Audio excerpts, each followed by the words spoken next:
Social मीडियातून सुरू झालेली ओळख. नमस्कार मित्रांनो. आज आपण जी घटना पाहणार आहोत ती पश्चिम महाराष्ट्रातील एका छोट्या शहरात घडलेली आहे.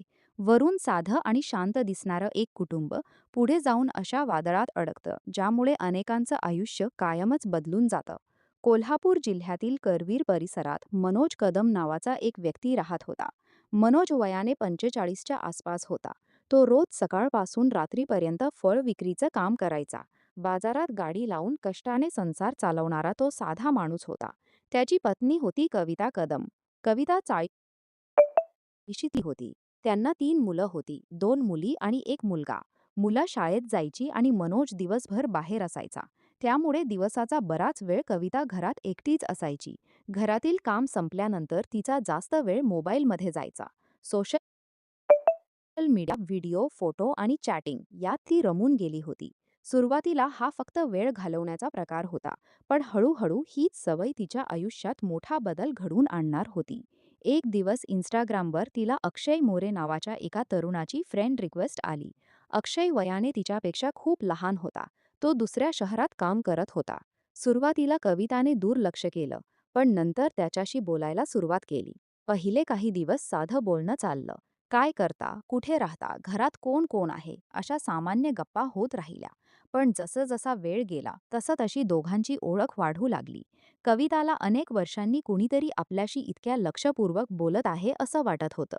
अक्षय तिचं कौतुक करायचा, तिच्या फोटोवर प्रतिक्रिया द्यायचा, तिची काळजी घेत असल्यासारखा वागायचा.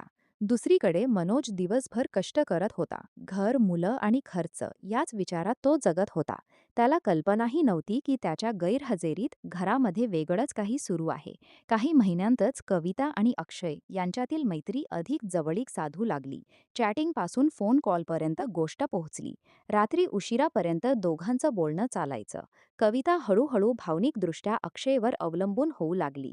तिला वाटू लागलं की तिचं खरं आयुष्य आता सुरू होत आहे. एक दिवस अक्षयने तिला भेटण्याची इच्छा व्यक्त केली. कविताने सुरुवातीला नकार दिला. पण काही दिवसांनी ती स्वतः त्याला भेटण्यासाठी तयार झाली. त्या दिवसानंतर त्यांच्या आयुष्यातलं सगळं बदलायला सुरुवात झाली. वाढत गेलेलं गुपित ठरल्याप्रमाणे कविता घरच्यांना बाजारात जात असल्याचं सांगून बाहेर पडली. अक्षय आधीच बस स्थानकाजवळ तिची वाट पाहत उभा होता. पहिल्यांदाच दोघे प्रत्यक्ष भेटत होते. सुरुवातीला दोघे थोडे अवघडलेले होते, पण काही वेळातच वातावरण सामान्य झालं. त्यांनी जवळच्या उपाहारगृहात बसून गप्पा मारल्या. त्यानंतर ते शहरातील दुसऱ्या भागात फिरायला गेले. त्या भेटीनंतर त्यांचं नातं आणखी घट्ट झालं. आता अक्षय वारंवार शहरात येऊ लागला. कविता देखील वेगवेगळ्या कारणांनी घराबाहेर पडू लागली. मुलांना ती बाजार, मैत्रीण किंवा नातेवाईकांकडे जात असल्याचं सांगायची.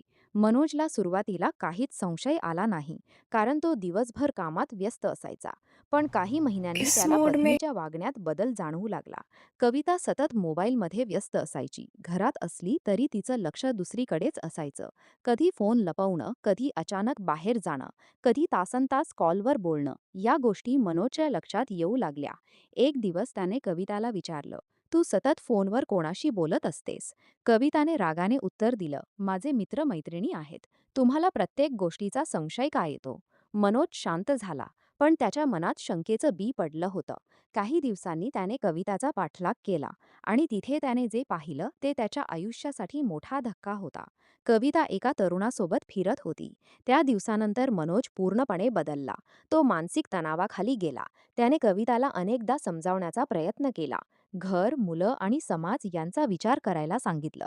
पण कविता अक्षयच्या प्रभावाखाली पूर्णपणे गेली होती.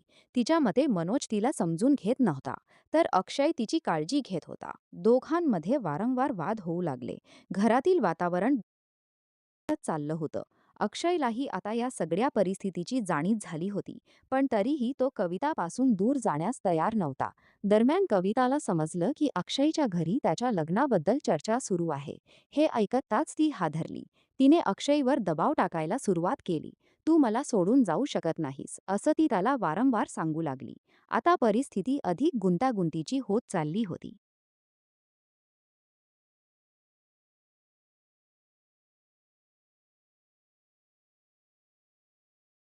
वाढत गेलेला संघर्ष. अक्षयच्या लग्नाच्या चर्चेमुळे कविता अस्वस्थ झाली होती.